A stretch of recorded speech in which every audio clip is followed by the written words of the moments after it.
My wife abandoned me and our daughter and stole $15K from our savings. Months later, she came back crying because a Tinder guy scammed her for $25,000, but my response left her broken. I'm 34 years old. I work in accounting, and I still can't believe this actually happened to me. My wife, Michelle, basically disappeared from my life and from our 5-year-old daughter Sophie's life, leaving just a note on the kitchen table. That was like 8 months ago. And honestly, every time I tell this story, it still feels like a surreal nightmare. But I need to get it all out because what I discovered after she left was worse. Much worse than just her leaving me. I guess I should start at the beginning, or at least how things were before everything exploded. Michelle and I met in college, like about 11 years ago, and I honestly thought we had a solid marriage, not perfect but good. We both worked. She was in marketing for a mid-size company.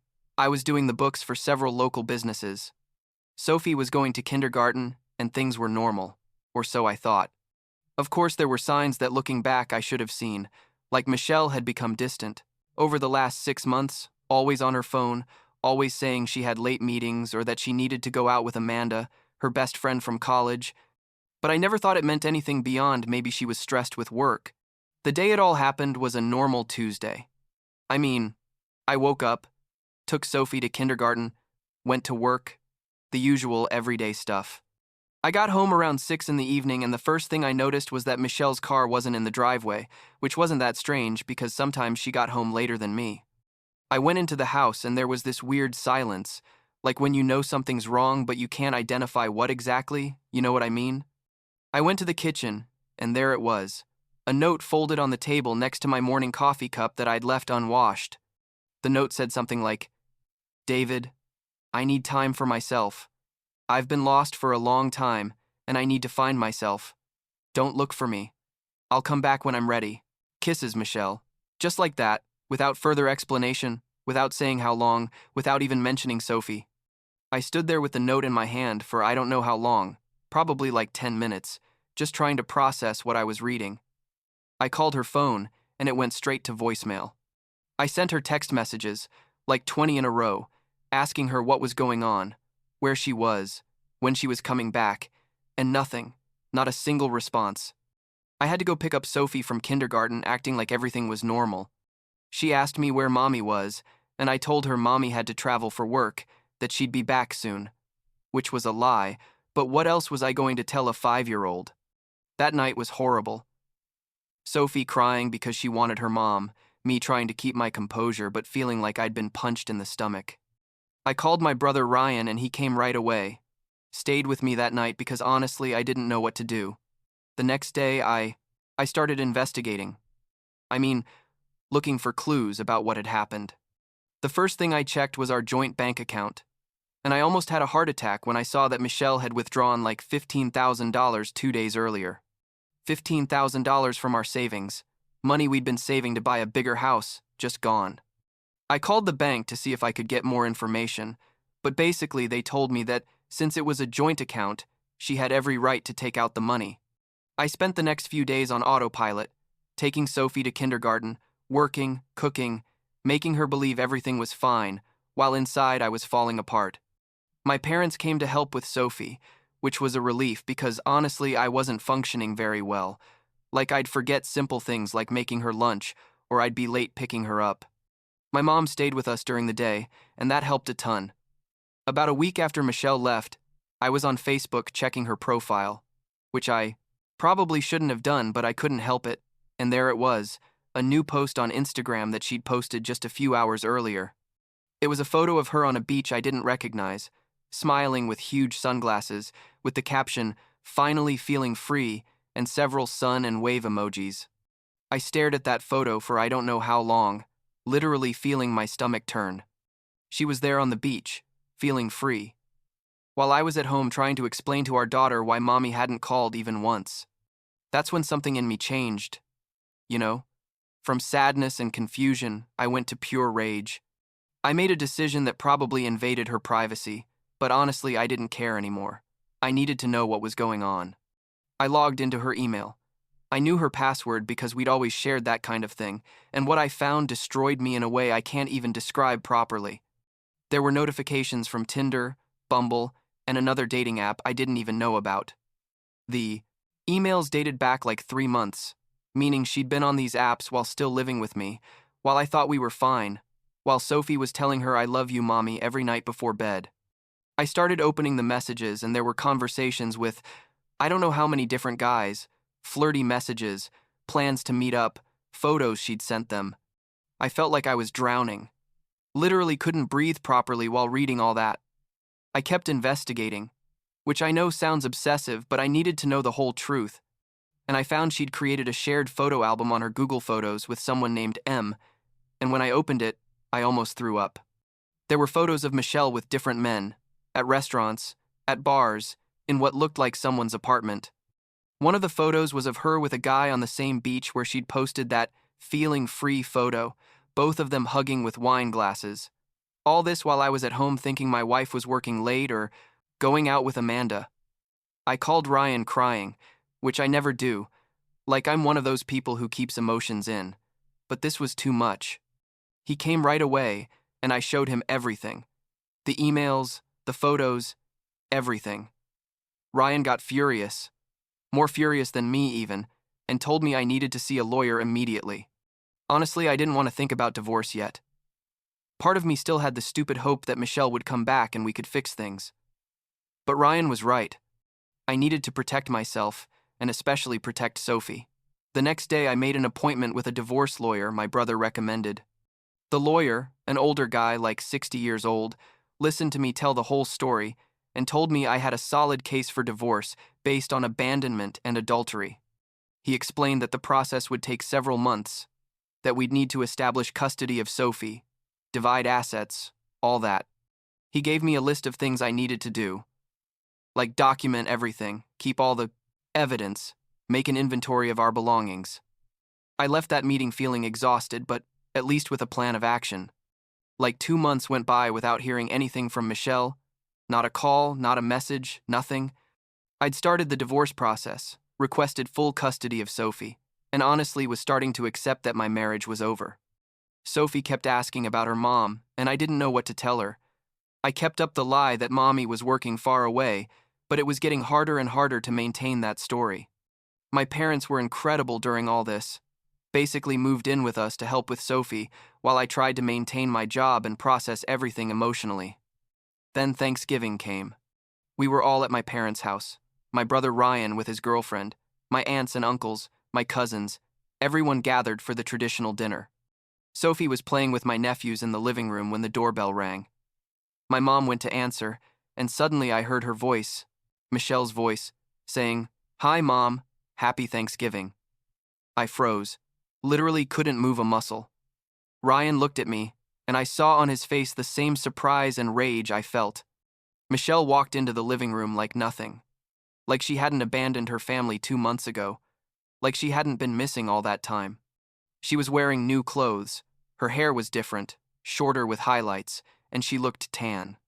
Sophie ran toward her, screaming, "Mommy, Mommy," and Michelle picked her up and hugged her, and I just stood there not knowing what to do, feeling a mix of relief that Sophie could see her mom and a deep rage at how Michelle had handled everything. Dinner was extremely awkward, like the most tense silence I've ever experienced in my life.